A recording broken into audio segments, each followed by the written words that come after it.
Wholesaling multifamily real estate properties. In this video, I'm going to give you my exact step-by-step explanation guide on how to wholesale multifamily properties. Multifamily properties are those duplexes, triplexes, quadplexes. There's almost an unlimited amount of plexes that you can have with your multifamily real estate. And then lastly in this video, I'm going to show you, it's not technically multifamily in the sense, but it is at the same time. I'm going to show you actually how to wholesale apartments also in this video. So really the wide array of all of multifamily wholesaling, I'm going to share with you in this video. So before I get into it, before I show you all of my multifamily real estate wholesaling secrets, please smash that like button and subscribe.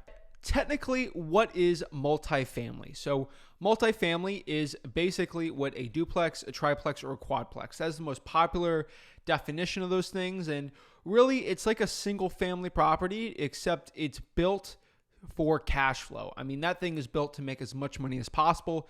And so they garner a little more money than the average single family property. They usually share a roof to make sure the roofing costs are as cheap as possible. Sometimes the walls are shared, and it's really dependent on it. I've been on appointments where we've wholesale properties that have 6 units. I've actually dealt with one I never closed on, never did a wholesale deal, but it was 12 units, 6 on each side. It was absolutely amazing. That one was on doing Section 8 stuff, but absolutely these properties are very valuable, especially for real estate investors and landlords.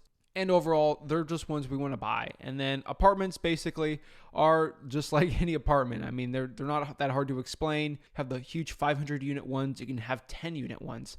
I mean, overall, apartments are a little harder to wholesale. So we're going to talk the least about that and most about the other type of multifamily properties to wholesale. So now we know what multifamily is. So basically, we got to break down, especially in a beginner's guide here, is how to actually pull a multifamily real estate list. I mean, is there a code violation list for this stuff to go after? Like, how do I pull multifamily properties? And truly, there's only 2 ways to really do it. You can either do it on listREI.com, which isn't the most specific on multifamily, or you can go to something like listsource.com.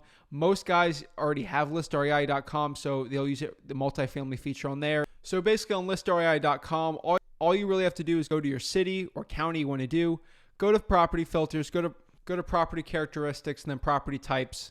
I would click multifamily 2 to 4 plus, and then multifamily 5. Basically easy as that. That's listREI.com to pull it, or ListSource, but overall, that's how you get the full list of all the multifamilies in your real estate wholesaling market. But that's not where the real money is. So the guys that are charging guru courses for learning how to do wholesaling with multifamily properties, they have some secret sauce. And like me, I love to spill the beans on the secret sauce. So the secret sauce on why the multifamilies do really well in our market, and the reason why you can do really well with them, is the type of list. So you can go after all the duplexes and it's going to be really difficult for you, or you can use these specific filters. So with these multifamily properties, usually if they're built from 2010 or newer, it's like super hard to get a deal. Rick used to be in the boat, hey, it's got to be 1994 or before or whatever like that. And honestly, I've gotten deals from duplexes that are 2006. So I would say 2006 should be the earliest that you could buy a duplex. So more or less, I would say when you're doing the filtering, make sure the duplex is older than 15 years old. That is my recommendation. You want one that probably needs a little work to it. That's why the owner would probably want to get rid of it. Next, you want to make sure there's enough equity in the deal for us. So make sure there's about a 60% equity or more in the property. ListREI.com and ListSource usually has that pretty easily. And the last one here is with these multifamily properties, we're going to be dealing with landlords. Most triplexes aren't owned by the person who's living in it. They're not owner occupied. Most of the time, they're landlords who bought it from the market. So what we need to do in this situation is we want to deal with landlords who are tired of it. They don't want to deal with the repairs and they're sick of being a landlord. And we want to make sure in this specific case that we want to talk to people who've owned it for more than a decade. So 10 years plus ownership, that is the killer one. So overall, 60% equity, 15 years old, and the person's owned it for 10 plus years. So basically, it can't be any newer than 10 years because the guy's got to own it for 10 years or more.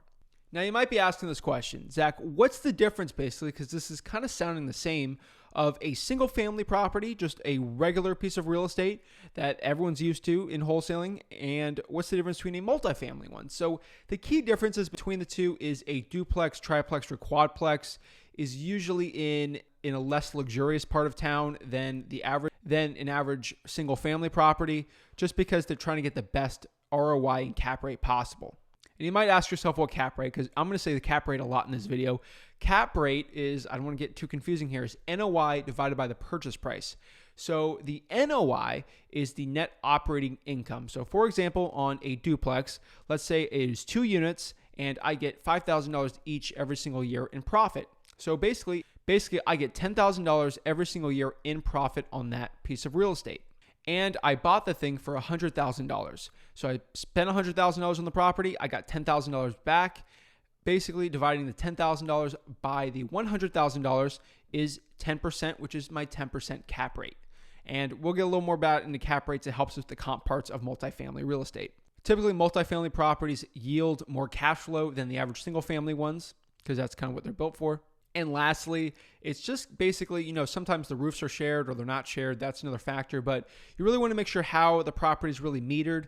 Sometimes on like a quadplex, each individual property there has their own meter, or there's one master meter where the actual owner has to pay for it, but they charge a little more. It's basically, that's the only biggest difference between the multifamily real estate, and sometimes the walls are shared. So now we pulled the list. We know what we got to do. Here comes the last one, is the actual marketing part. So how do I market to these sellers? And it's a little different than single family properties. The niche list is probably not the best for this stuff. You just got to go right from the horse's mouth with that special sauce I gave you with the equity, the ownership, and how old the property is. And the best marketing channels from multifamily I've done is direct mail has always been the best one for us. Most of our deals come from direct mail with multifamily. Next is cold calling. Cold calling, get in front of the owner, really good. RVMs have been really good also, again, outside the state of Florida. And lastly, SMS is still good on there. It's just the ROI is a lot lower when it comes to multifamily with SMS than an average single family. Please be aware of that. It might be bad just to hear that, but honestly, cold calling is probably your best shot at getting a multifamily wholesaling deal. And so you're going to be dealing with a landlord, not a direct to seller. So the owner's not living in the property. So these people are a lot less attached to the property, which is absolute killer for us.